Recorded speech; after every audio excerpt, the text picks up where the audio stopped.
The Three Musketeers, by Alexandre Dumas. Chapter 64. The Man in the Red Cloak. The despair of Athos had given place to a concentrated grief which only rendered more lucid the brilliant mental faculties of that extraordinary man. Possessed by one single thought, that of the promise he had made and of the responsibility he had taken, he retired last to his chamber, begged the host to procure him a map of the province, bent over it, examined every line traced upon it, perceived that there were 4 different roads from Bethune to Armentières, and summoned the lackeys. Planchet, Grimaud, Bazin, and Mousqueton presented themselves and received clear, positive, and serious orders from Athos. They must set out the next morning at daybreak, and go to Armentières, each by a different route. Planchet, the most intelligent of the 4, was to follow that by which the carriage had gone upon which the 4 friends had fired, and which was accompanied, as may be remembered, by Rochefort's servant. Athos set the lackeys to work first because, since these men had been in the service of himself and his friends, he had discovered in each of them different and essential qualities. Then, lackeys who ask questions inspire less mistrust than masters, and meet with more sympathy among those to whom they address themselves. Besides, Milady knew the masters, and did not know the lackeys. On the contrary, the lackeys knew Milady perfectly. All 4 were to meet the next day at 11 o'clock. If they had discovered Milady's retreat, 3 were to remain on guard, the 4th was to return to Bethune in order to inform Athos and serve as a guide to the 4 friends. These arrangements made, the lackeys retired. Athos then arose from his chair, girded on his sword, enveloped himself in his cloak, and left the hotel. It was nearly 10 o'clock. At 10 o'clock in the evening, it is well known, the streets in provincial towns are very little frequented. Athos nevertheless was visibly anxious to find someone of whom he could ask a question. At length he met a belated passenger, went up to him, and spoke a few words to him. The man he addressed recoiled with terror, and only answered the few words of the Musketeer by pointing. Athos offered the man half a pistole to accompany him, but the man refused. Athos then plunged into the street the man had indicated with his finger, but arriving at 4 crossroads, he stopped again, visibly embarrassed. Nevertheless, as the crossroads offered him a better chance than any other place of meeting somebody, he stood still. In a few minutes a night watch passed. Athos repeated to him the same question he had asked the first person he met. The night watch evinced the same terror, refused in his turn to accompany Athos, and only pointed with his hand to the road he was to take. Athos walked in the direction indicated, and reached the suburb situated at the opposite extremity of the city from that by which he and his friends had entered it. There he again appeared uneasy and embarrassed, and stopped for the 3rd time. Fortunately, a mendicant passed, who, coming up to Athos to ask charity, Athos offered him half a crown to accompany him where he was going. The mendicant hesitated at first, but at the sight of the piece of silver which shone in the darkness he consented, and walked on before Athos. Arrived at the angle of a street, he pointed to a small house, isolated, solitary, and dismal. Athos went toward the house, while the mendicant, who had received his reward, left as fast as his legs could carry him. Athos went round the house before he could distinguish the door, amid the red color in which the house was painted. No light appeared through the chinks of the shutters. No noise gave reason to believe that it was inhabited. It was dark and silent as the tomb. 3 times Athos knocked without receiving an answer. At the 3rd knock, however, steps were heard inside. The door at length was opened, and a man appeared of high stature, pale complexion, and black hair and beard.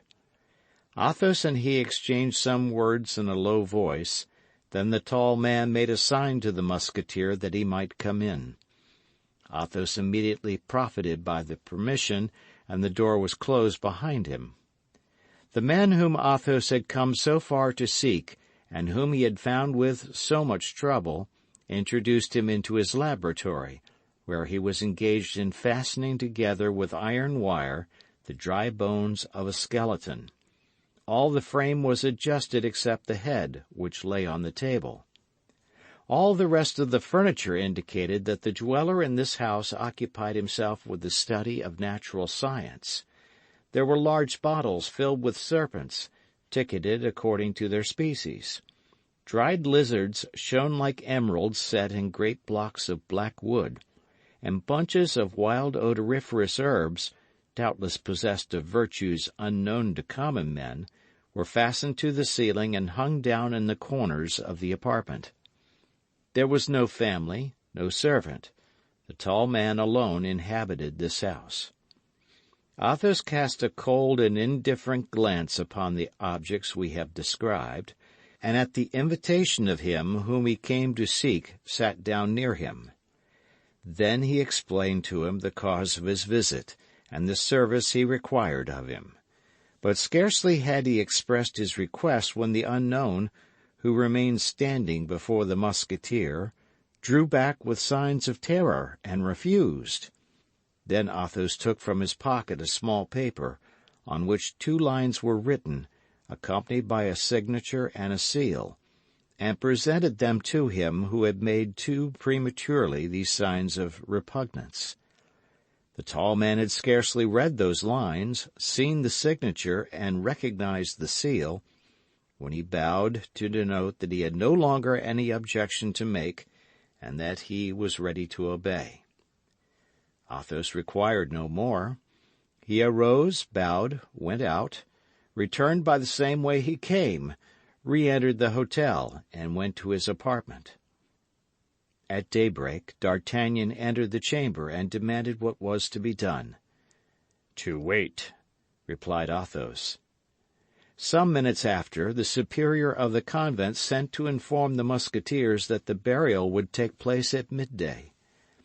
As to the poisoner, they had heard no tidings of her whatever, only that she must have made her escape through the garden, on the sand of which her footsteps could be traced, and the door of which had been found shut. As to the key, it had disappeared. At the hour appointed, Lord de Winter and the 4 friends repaired to the convent. The bells tolled, the chapel was open, the grating of the choir was closed. In the middle of the choir the body of the victim, clothed in her novitiate dress, was exposed. On each side of the choir and behind the gratings opening into the convent was assembled the whole community of the Carmelites, who listened to the divine service and mingled their chant with the chant of the priests, without seeing the profane or being seen by them.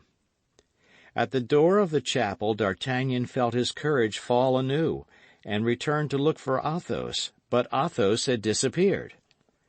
Faithful to his mission of vengeance, Athos had requested to be conducted to the garden, and there upon the sand, following the light steps of this woman, who left sharp tracks wherever she went, he advanced toward the gate which led into the wood, and causing it to be opened, he went out into the forest. Then all his suspicions were confirmed. The road by which the carriage had disappeared encircled the forest. Athos followed the road for some time, his eyes fixed upon the ground. Slight stains of blood, which came from the wound inflicted upon the man who accompanied the carriage as a courier, or from one of the horses, dotted the road. At the end of 3/4 of a league, within 50 paces of Festubert, a larger blood stain appeared. The ground was trampled by horses. Between the forest and this accursed spot, a little behind the trampled ground, was the same track of small feet as in the garden. The carriage had stopped here. At this spot Milady had come out of the wood, and entered the carriage. Satisfied with this discovery, which confirmed all his suspicions, Athos returned to the hotel and found Planchet impatiently waiting for him. Everything was as Athos had foreseen. Planchet had followed the road. Like Athos, he had discovered the stains of blood. Like Athos, he had noted the spot where the horses had halted. But he had gone farther than Athos, for at the village of Festubert, while drinking at an inn, he had learned without needing to ask a question that the evening before, at 8:30, a wounded man who accompanied the lady travelling in a post-chaise had been obliged to stop, unable to go further. The accident was set down to the account of robbers, who had stopped the chaise in the wood. The man remained in the village, the woman had had a relay of horses, and continued her journey. Planchet went in search of the postilion who had driven her, and found him. He had taken the lady as far as Fromelles. From Fromelles she had set out for Armentières. Planchet took the crossroad, and by 7 o'clock in the morning he was at Armentières. There was but one tavern, the Post. Planchet went and presented himself as a lackey out of a place who was in search of a situation. He had not chatted 10 minutes with the people of the tavern before he learned that a woman had come there alone about 11 o'clock the night before, had engaged a chamber, had sent for the master of the hotel, and told him she desired to remain some time in the neighborhood. Planchet had no need to learn more. He hastened to the rendezvous, found the lackeys at their posts, placed them as sentinels at all the outlets of the hotel, and came to find Athos, who had just received this information when his friends returned. All their countenances were melancholy and gloomy, even the mild countenance of Aramis. "What is to be done?" asked D'Artagnan. "To wait," replied Athos. Each retired to his own apartment. At 8 o'clock in the evening, Athos ordered the horses to be saddled, and Lord de Winter and his friends notified that they must prepare for the expedition. In an instant all 5 were ready. Each examined his arms and put them in order. Athos came down last and found D'Artagnan already on horseback and growing impatient. "Patience!" cried Athos. "One of our party is still wanting." The 4 horsemen looked around them with astonishment, for they sought vainly in their minds to know who this other person could be. At this moment Planchet brought out Athos's horse. The Musketeer leaped lightly into the saddle. "Wait for me," cried he. "I will soon be back," and he set off at a gallop. In a quarter of an hour he returned, accompanied by a tall man, masked and wrapped in a large red cloak. Lord de Winter and the 3 Musketeers looked at one another inquiringly. Neither could give the others any information, for all were ignorant who this man could be. Nevertheless, they felt convinced that all was as it should be, as it was done by the order of Athos. At 9 o'clock, guided by Planchet, the little cavalcade set out, taking the route the carriage had taken. It was a melancholy sight, that of these 6 men travelling in silence, each plunged in his own thoughts, sad as despair, gloomy as chastisement. End of chapter.